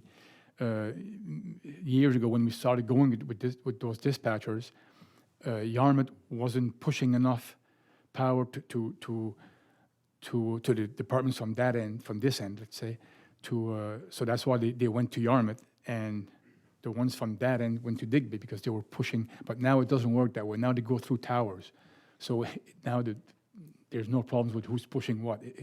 So I think it would be very wise to go with one dispatcher being the Digby dispatch, for sure. If I can, that's similar to the story I heard because I asked the question, being relatively new to this, why are we split down the middle 4 and 4? And the reason that was given was that this dates from quite some time ago and was due to equipment limitations of the time, and that's certainly no longer the case. So there's no need, I should say, to be split in both directions. We can be on one side or another, or we could be further out if we so chose. As-tu d'autres questions? Ou êtes-vous tous d'accord avec la recommandation d'avancer avec explorer ça, bien sûr? Ensuite, alors la 11.12, 11.2, bourse, échange culturel, ville de Taitung. J'ai mis ça là, pas une décision de soir, mais il y a eu des discussions que David Wong du China Business Bureau est venu à l'école, il est venu à ESDC, puis il doit faire un échange culturel. Mais une des choses qui cherche à faire là, c'est que il cherche à avoir un étudiant de la Nouvelle-Écosse aller faire un semestre en Chine. Parce que en Chine, c'est le même curriculum que de la Nouvelle-Écosse, c'est ça qui servait. Puis la question m'a été posée, s'il y avait un étudiant de la municipalité de grade 11-12 qui s'intéresse à aller en Chine pour un semestre, la municipalité ferait-tu intéressé de donner une bourse, puisque je une friendship city avec cette ville-là, puis ça ferait essentiellement bâtir juste ces relations-là. So, je l'amène pas soir pour une décision, mais je l'amène pour plus ou moins vous l'ayez en idée, vous pouvez penser, puis là, mettre plus d'informations, je pense de le rajouter au comité du conseil, on repasserait plus d'informations à ce point-là. Ça ne fera pas une grosse bourse, mais je crois que ça fera l'idée, on pourra servir ça comme de la publicité avec avec Taitung pour dire, tu sais, c'est ça que nous avons fait aussi notre bout. So, on va quitter ça à ça. Si vous avez des questions, je suis pas là à les recevoir. 11.3, motion pour écrire une lettre au maire de la ville de Taitung. Ici, c'est plus ou moins fait qu'il y a 23 étudiants, avait dit 27, mais depuis ça, il y a eu des courriels. Il y a 23 étudiants de grade 10 qui viennent au Canada et deux professeurs qui viennent avec eux. Puis de ça, je comprends, il allait à Toronto, il allait aller à Halifax voir faire de visite. Puis là, il venait à ABCC. C'est là qu'il allait essentiellement coucher pour quelques soirs à Cornwallis, là, Annapolis Basin Conference Center. Puis ça qu'il gardait, c'est dans la fin de semaine de juillet 7 et 8, il gardait à venir dans la municipalité de Clare pour la fin de semaine. Puis il soit fait, comme que je parlais, il soit fait d'essayer d'organiser ça. Mais pour que ces élèves-là pouvaient essentiellement venir dans la municipalité de Clare, ça prend une lettre d'invitation de la part de la municipalité. So, on a discuté au comité du conseil, mais ça prendra une motion pour écrire une lettre d'invitation. So, je ne sais pas s'il y a quelqu'un qui va faire la motion. Sous-préfet Doucet. Je propose que le conseil de la municipalité du district de Clare écrive une lettre au maire de la ville de Taisang, lui demandant d'autoriser la visite d'étudiants de Taisang à Clare au mois de juillet 2018. Quelqu'un qui appuie ça? Appuyé par le conseiller Hill. Y a-t-il de la discussion sur la motion? Sinon, tous en faveur, indiquant en disant oui. Count. Motion adoptée. 11.4, motion pour augmenter la contribution pour le monument des personnes perdues en mer. Voulais-tu parler là? C'est suite à la présentation de notre directrice des finances lors de la réunion du comité en conseil. On avait regardé au programme du Fort du Cap-Saint-Marie, spécifiquement le monument. Et on avait vu qu'il y avait à l'interne, au niveau administratif, qu'il y avait un peu de confusion par rapport à la contribution de la municipalité. Dans nos minutes, ça disait 15 000 mais dans la planification budgétaire de la part du département de tourisme, ça mentionne 25 000. J'ai regardé dedans un petit peu, j'ai encore pas plus d'explications par rapport à tout ce que l'augmentation de 10 000 a originé. Mais le monument est essentiellement complété, sauf pour l'installation, bien sûr. Alors, on est un peu pris dans le sens que pour avancer le projet, on est obligé d'augmenter malheureusement notre contribution pour combler ces 10 000 pièces-là qui nous manquent. Alors, la motion, c'est de recommander d'augmenter la contribution de 15 à 25 000. Y a-t-il quelqu'un qui va faire la motion? Conseiller Leblanc? Je propose que le conseil de la municipalité du district de Clare augmente sa contribution pour le monument des personnes perdues en mer de 15 000 $ à 25 000 $ et que ces fonds soient pris de la réserve en capital. Quelqu'un qui appuie ça? Puis par conseiller Devon. Y a-t-il de la discussion sur la motion? Tous en faveur, indiquant en disant oui? Oui. Contre? Motion adoptée. 11.5, motion pour adopter la nouvelle politique sur les proclamations. Je ne sais pas si ça veut dire, il n'y a pas beaucoup à en avoir parlé à la dernière réunion. Et c'est une politique que plusieurs municipalités avons en travers de la province. Et comme vous savez, nous avons beaucoup de demandes pour faire des proclamations. Et que voulons rien que nous enligner avec tout le monde d'autre puis établir une politique qui, plus ou moins, qui souligne que la municipalité ne fait pas de proclamation. Je ne sais pas si notre coq va additionner, mais... Je rajouterais simplement que c'est une pratique commune, comme le préfet a souligné, et que certainement c'est pas une réflexion des organisations ou des causes que ces organisations-là appuient. C'est simplement pour que ça demande beaucoup de temps d'apport du conseil et que certainement au niveau administratif, on va quand même communiquer avec ces organisations-là pour les remercier pour leur lettre et leurs demandes et simplement leur indiquer que c'est la politique du conseil de ne pas faire de proclamation. So, y a-t-il quelqu'un qui va faire la motion, conseiller Hill? I move that the council for the municipality of the District of Clare adopt the new proclamation policy as presented. Quelqu'un qui appuie ça? Appuyé par conseiller Leblanc. Y a-t-il de la discussion sur la motion? Tous en faveur, indiquant en disant oui? Oui. Contre? Motion adoptée. 11.6, motion pour passer la résolution en support des efforts du gouvernement de la Nouvelle-Écosse à implanter une interdiction à la grandeur de la province sur l'utilisation des sacs de plastique. So, voulais-tu... Ça découle tout d'une présentation, d'une demande de waste check. La province est en train d'explorer la possibilité de mettre une ban ou une interdiction sur les plastic films en Nouvelle-Écosse et en train de sonder les municipalités pour voir s'il y a vraiment l'appui des municipalités à travers la province. C'est quelque chose qui est en train d'être leadé par la province, mais pour que ça marche, ils doivent avoir nécessairement l'appui des municipalités.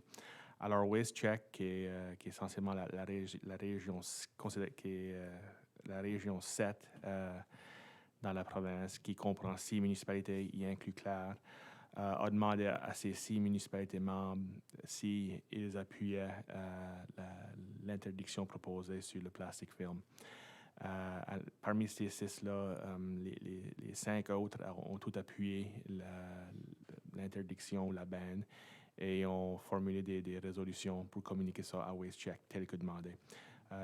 Claire, on est la 6e et la dernière municipalité. Et la recommandation, c'est qu'on appuie la ban telle que proposée, mais également qu'à l'intérieur de la résolution, qu'on introduise notre désir ou notre appui pour l'introduction de EPR ou Extended Producer Responsibility à travers la province. Parce qu'essentiellement, on est 2 provinces au Canada, la Nouvelle-Écosse et je ne me rappelle pas c'est qui l'autre. On est seulement 2 à travers le pays qui n'ont pas EPR. Et c'est une opportunité manquée, selon moi, en termes de revenus. Y a quelqu'un qui va faire la motion? Conseil de... Je propose que le conseil, la municipalité du district de Clare passe les résolutions en support des efforts du gouvernement de la Nouvelle-Écosse à implanter une interdiction à la grandeur de la province sur l'utilisation des sacs de plastique tels que présentés. Quelqu'un qui va appuyer ça? Appuyé par Conseil Leblanc. As-tu de la discussion sur la motion? Sinon, tous en faveur, indiquant en disant oui. Oui. Contre? Motion adoptée. 11.7, motion pour accorder un octroi au High Seas Choral Festival. Avez-vous discuté ça au comité du conseil? C'est une demande qui essentiellement a été manquée quand vous fait les Grants to Organizations dans le bureau. Et c'est à manière de ma faute. Il avait envoyé la lettre, la demande à moi personnel, puis pas à travers de la municipalité, puis moi, je pensais que ça avait été ici, puis le copié à moi. Ça fait partie dans l'échange, là, mais en disant ça, le conseil en a discuté au comité du conseil, puis a plus ou moins décidé qu'il lui donne le $300. Il fait une recommandation de lui donner $300. Y a-t-il quelqu'un qui va faire la motion? Conseiller du Conseil, sous-préfet. Je propose que le conseil de la municipalité du district de Clare accorde un octroi de montant de $300 au High Seas Choral Festival. Quelqu'un qui appuie ça? Appuyé par Conseiller Hill. Y a-t-il de la discussion sur la motion? Tous en faveur, indiquant en disant oui. Oui. Contre? Motion adoptée. 11.8, motion pour supprimer un total de $5 258,92 en compte recevable. Ceci, c'est une recommandation de la part de notre proposé des finances et notre directrice des finances. En faisant la révision de nos comptes recevables, ils ont identifié des comptes pour un total de $5 258,92 qui datent à partir de 2011 jusqu'à 2017. Et pour une variété de différentes raisons, ils jugent que ces comptes-là sont irrécupérables. On a déjà fait des efforts pour récupérer ces montants-là, mais malheureusement, ils n'ont pas porté fruit. Alors, cela étant dit, la recommandation du département des finances, et certainement j'appuie la recommandation, c'est qu'on supprime le montant de $5 258,92 de nos comptes recevables, tel que mentionné dans la motion. Est-ce quelqu'un qui va faire la motion? Conseiller Potier? Je propose que le conseil de la municipalité du district de Clare supprime un total de $5 258,92 en compte recevable datant de 2011 à 2017 et jugé irrécupérable. Ce montant peut être divisé de la manière suivante: $4,428,92 en frais de déchargement, $230 en revenus d'annonce Doers and Dreamers, $600 en revenus des commandités, Centre interprétif 2011. Quelqu'un qui appuie ça? Appuyé par le conseiller Deveau. Y a-t-il de la discussion sur la motion? Tous en faveur, indiquant en disant oui. Oui. Contre? Motion adoptée. 11.10, motion pour nommer un chemin du Moulin Madison. En as-tu marqué un? 11.9. Ah, 11.9. Motion pour utiliser des cartes géographiques digitales pour la prochaine élection en tant que description officielle des districts. Pourrais-tu parler un petit peu là-dessus? Ouais. Lors de notre hearing avec la UARB, il y avait une des questions qu'ils nous ont posées à la fin de la hearing, c'est qu'ils nous ont demandé de leur confirmer nos intentions par rapport à la prochaine élection et les élections futures. Pour la description du district, présentement et dans le passé, on utilisait une description écrite de tous les 8 districts pour la municipalité de Clare. Et certainement, ça marche, mais ça ouvre la porte à beaucoup d'erreurs. Et on a vu dans le passé à beaucoup de confusion par rapport à les polling stations et où est-ce que je dois aller voter, etc., etc.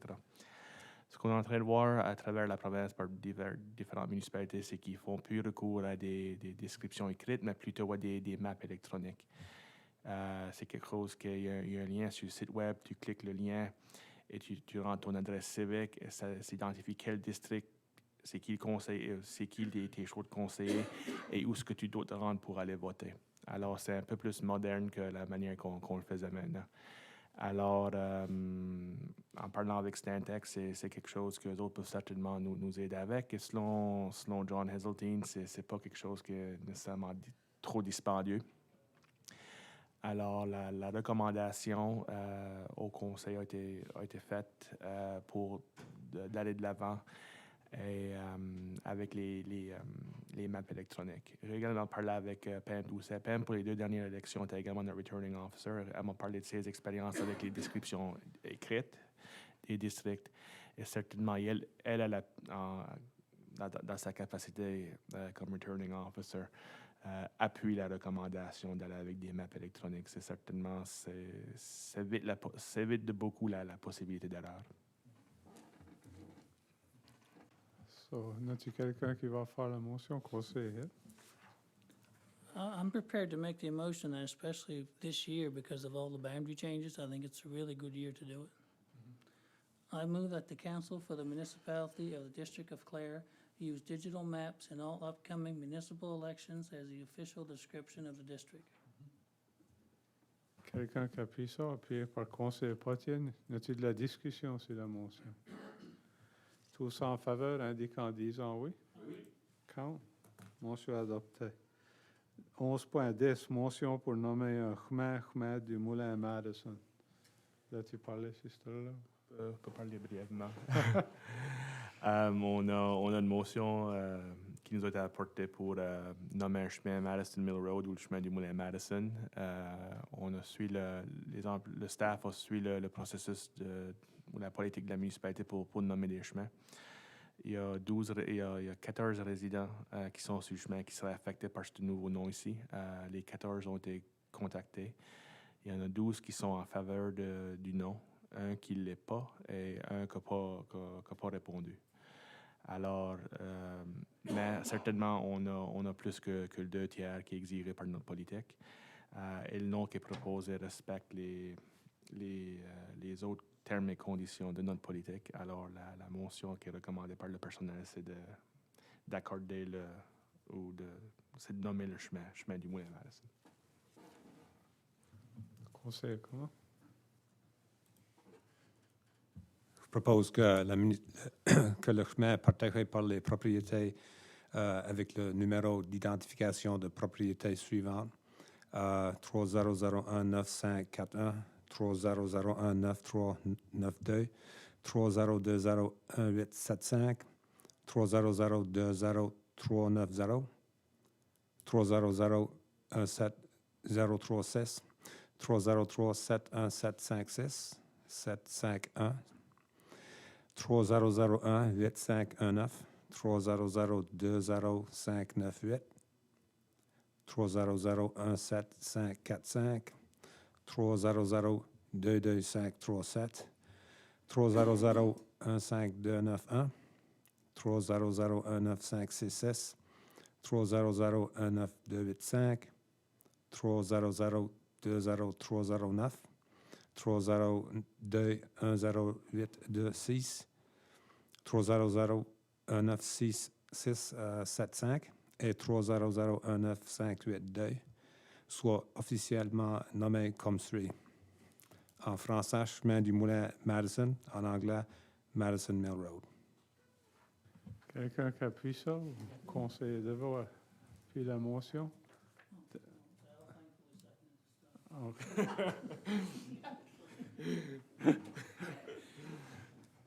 As-tu de la discussion sur la motion? Tous en faveur, indiquant en disant oui. Oui. Contre? Motion adoptée. 11.11, motion pour accorder la soumission pour les réparations au hub culturel situé à 795 route 1 Comoville. Comme vous le savez, on est en train de procéder avec essentiellement un deuxième volet des travaux au hub culturel qui focus plus sur le travail à l'intérieur de l'édifice. On a fait un tendering process et pour inviter les compagnies de la région à soumissionner.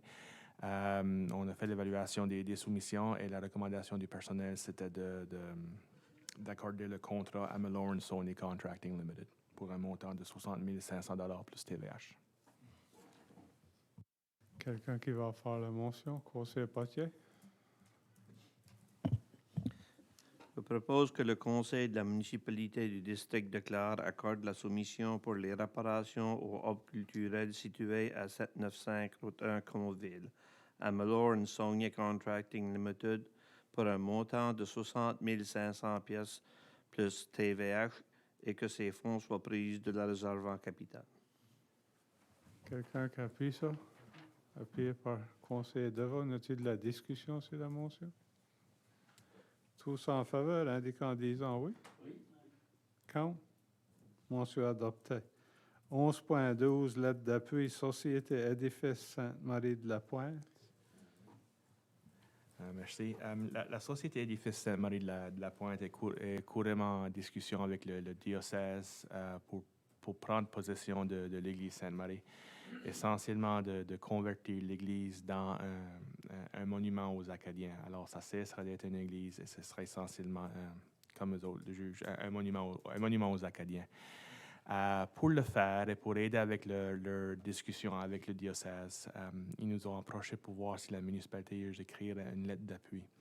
Et conseiller Thibault fait partie de la société. La société a également approché l'Université Sainte-Anne, M. Alistair Surette, pour une lettre semblable. Et on me dit que l'université était certainement d'accord à écrire une lettre à cause que l'Église fait quand même une partie importante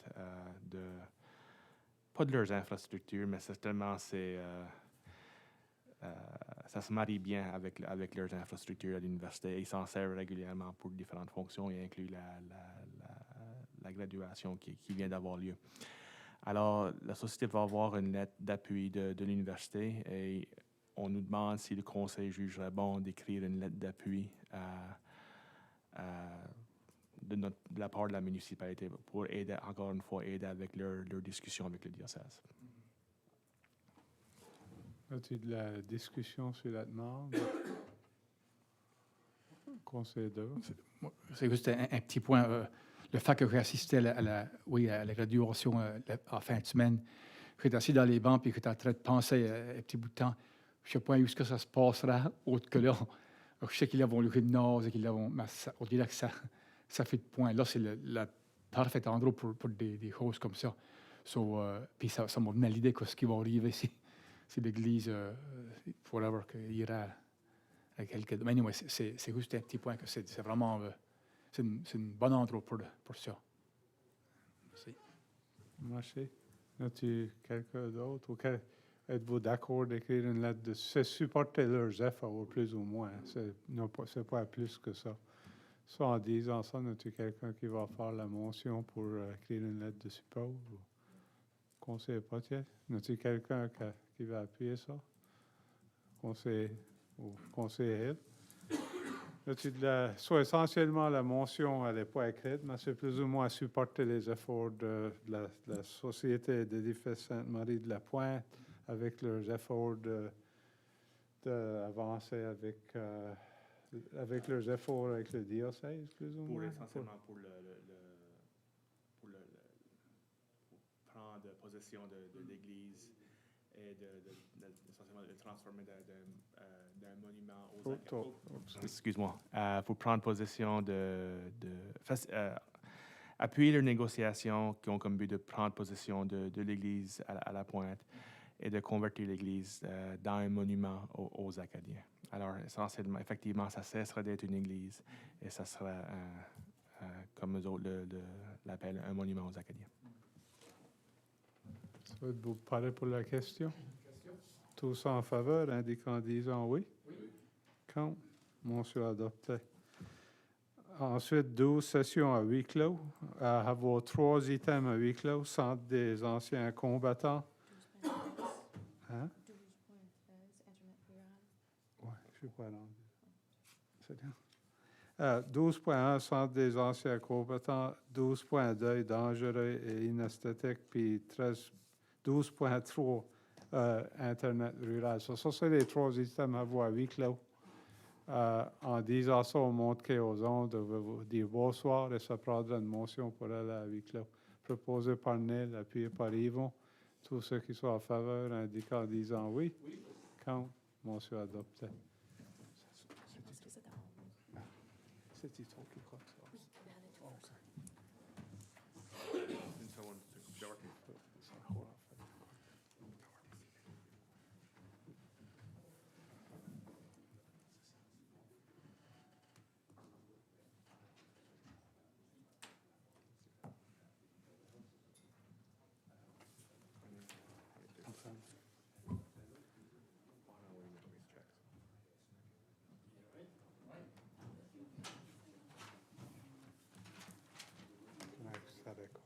Ouais, c'est ça.